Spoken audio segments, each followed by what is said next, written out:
Yeesh. So this is 4451. And I'm actually finally loading up some 303 British with this. Anyway, so I'm trying to do an OCW workup with this, and you can see this is fairly new brass. Come on, focus. But even the lowest charge that we're using, this 47.62,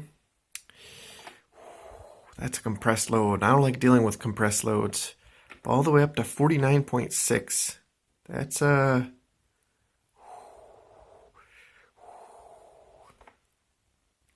it's let's see how one does.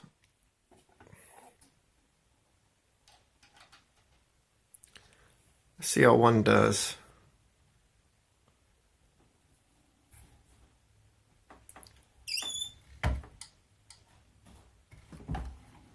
I didn't hear crunching that sounded too bad.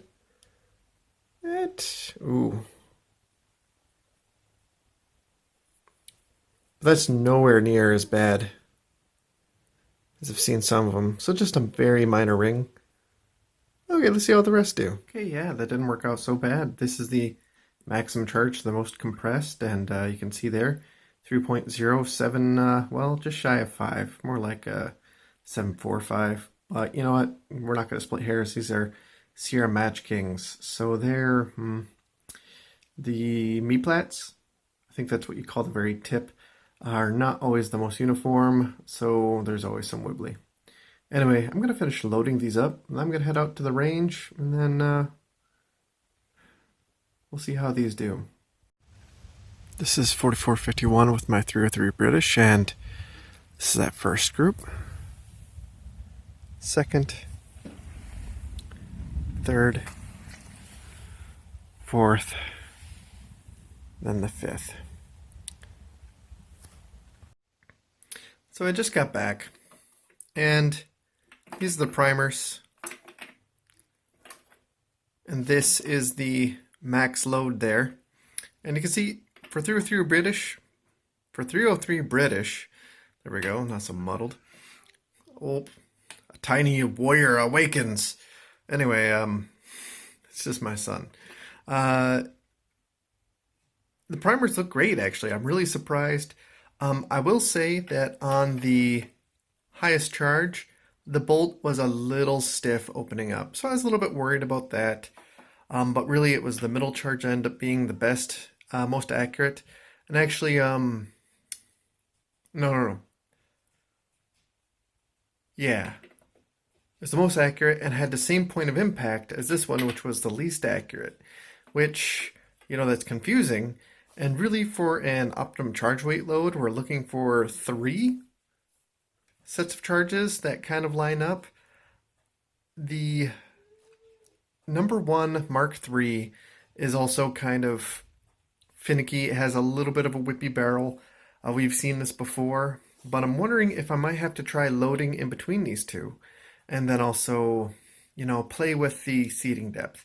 Now another thing I wanted noted is look how clean they came out.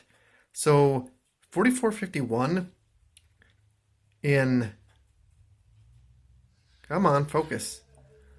Oh man, he's getting really upset. I gotta go here shortly.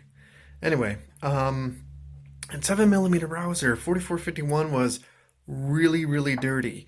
But in 303 British, it's fantastically clean. It's just one of those interesting things.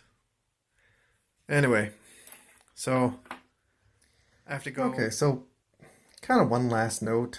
Just kind of, I don't want to say it's another thing of paying attention to pressure signs, but measuring the brass when you're done with them. And this is going to be kind of tricky because I'm going to be manipulating the camera with one hand and measuring with the other. Okay, so here we go. Here's the micrometer. 2.27. 2.227. Sorry. Okay, so there we go. So let's see about this one. So I'm just grabbing one from the minimum, one from the maximum. And so let's see what this one has to say.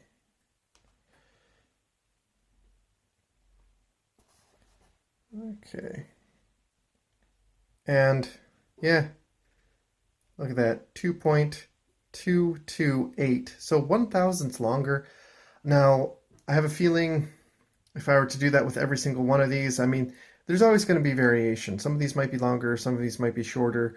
But the fact that the lowest charge I used and the highest charge I used are still within the general ballpark without any like grotesque stretching, case stretching, because that's really what you're paying attention to. Like that's good to know. So even though this is a almost grotesquely, I'll go ahead and use that word again, compressed load, you know what? It's it's actually not bad. Well, in terms of pressure. So I can't wait to experiment a little bit more with this.